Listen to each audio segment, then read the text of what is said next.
अरे भाई लोग, तो कैसे हैं आप लोग? मैं हूं आपका भाई, आपका दोस्त doctor fantastic person MBBS from Indore medical college and hospital.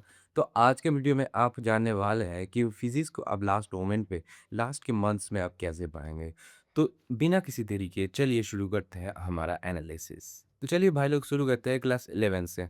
तो यहाँ पे आपको चार्ट दिख ही रहा होगा। इस साइड में चैप्टर्स का नाम लिखा हुआ है और इस साइड में लिखा है कि कौन से ईयर में कितना सारा क्वेश्चंस आए हैं। तो यहाँ से हम इजीली एनालिसिस करके निकाल सकते हैं कि आपका 3 चैप्टर्स जहाँ से 2 से 3 क्वेश्चंस पर ईयर आ रहे हैं, जो कि है oscillation and waves, laws of motions and thermodynamics. ठीक है, यहाँ से आपको 2 से 3 क्वेश्चंस पर ईयर और क्या है, units and measurement and gravitation. यहाँ से आपको मिलेंगे 2 क्वेश्चंस पर ईयर। और सबसे ज़्यादा इंपॉर्टेंट का चैप्टर है, सबसे ज़्यादा इंपॉर्टेंट चैप्टर क्या है? System of particles and rotational motion. वो सेंटर ऑफ मास वाला भी यहाँ पे इंक्लूडेड है, जहाँ पे 3 से 4 क्वेश्चंस पर ईयर आराम से आ रहे हैं। तो आपको सबसे पहले इन सब चैप्टर्स को अच्छे से कर लेना है, डिसेंट से थोड़ा सा अच्छे से। अगर आप ये कर लेंगे तो आपका बहुत ज़्यादा मार्क्स सिक्योर हो जाएगा क्लास 11 के। अब आते हैं क्लास 12 के एनालिसिस में। यहाँ पे आपको चार्ट दिख रहा होगा और चार्ट के इस साइड में चैप्टर्स का नाम और इस साइड में आपको कौन से ईयर्स में कौन सा चैप्टर से कितने क्वेश्चन आए हैं वो आपको दिख रहा होगा। तो चलिए शुरू करते हैं हमारा एनालिसिस। तो आप यहाँ पे देख सकते हैं कि करंट इलेक्ट्रिसिटी और मॉडर्न फिजिक्स से आपको 4 से 5 क्वेश्चंस पर ईयर मिलने ही वाला है। मॉडर्न फिजिक्स में आपको वो जो होता है एटॉम्स, न्यूक्लियर, सेमीकंडक्टर्स, वो सब चैप्टर्स आते हैं, जिसमें वो गेट वाला चैप्टर्स भी बहुत इंपॉर्टेंट है। वहाँ से आपको 4 से 5 क्वेश्चंस मिलने वाले हैं।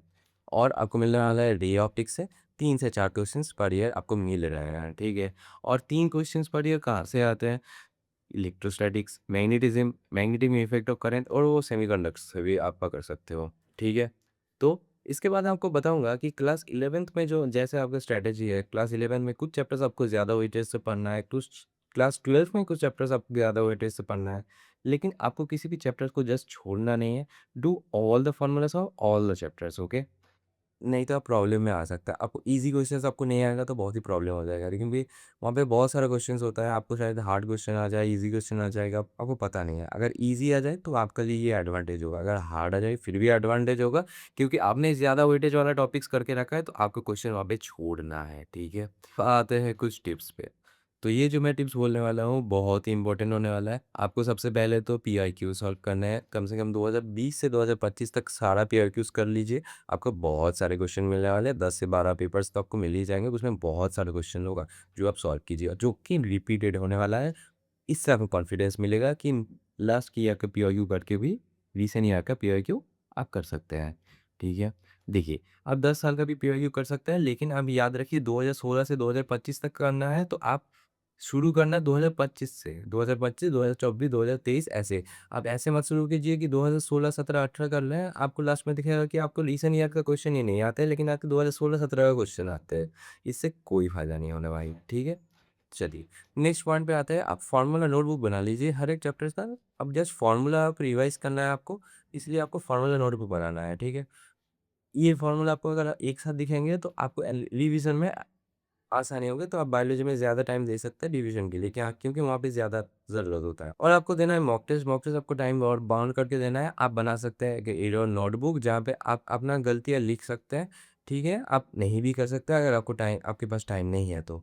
ठीक है? आपको अलग से क्वेश्चन सॉल्व करने की कोई ज़रूरत नहीं है। आप जो मॉक टेस्ट दे रहे हैं उसी में आपका बहुत सारे क्वेश्चन सॉल्व हो जाएगा। रेगुलर मॉक टेस्ट दीजिए, 1 दिन में 1 या फिर 2 दिन में 1 मॉक टेस्ट आप दीजिए। लास्ट के मंथ के बारे में बात कर रहा हूँ मैं। ठीक है? तो ये जो वीडियो है इसमें आपको दिख रहा है कि फिजिक्स का मार्क्स आप कैसे ज़्यादा ला सकते हैं। लेकिन आपको मैं बोलूँगा कि अगर आपको नीट के मार्क्स ज़्यादा लाने हैं या फिर आपको सिलेक्शन ज़्यादा मार्क्स से लेना है या फिर आपको सिर्फ सिलेक्शन ही लेना है, तो आप सबसे पहले तो मॉक टेस्ट में सिली मिस्टेक कम कम करना चालू कीजिए और बायोलॉजी में ज़्यादा मार्क्स लाइए। क्योंकि बायोलॉजी में ज़्यादा मार्क्स नहीं लाएगा तो फिजिक्स में ज़्यादा मार्क्स लाने का कोई फ़ायदा ही नहीं है। ठीक है? तो फिजिक्स से पहले आप बायोलॉजी स्ट्रॉन्ग कर लीजिए, वहाँ पे आपको 320 प्लस तो लाना ही लाना है। उसके बाद आप फिजिक्स में आए हो, वहाँ पे 120 140 लाएँगे तो भी चलेगा, ठीक है? तो आज के लिए इतना ही, मिलते हैं किसी और दिन, किसी और वीडियो के साथ। तब तक के लिए हँसते रहो, हँसाते रहो, पढ़ते रहो और खुश रहो। Okay bye.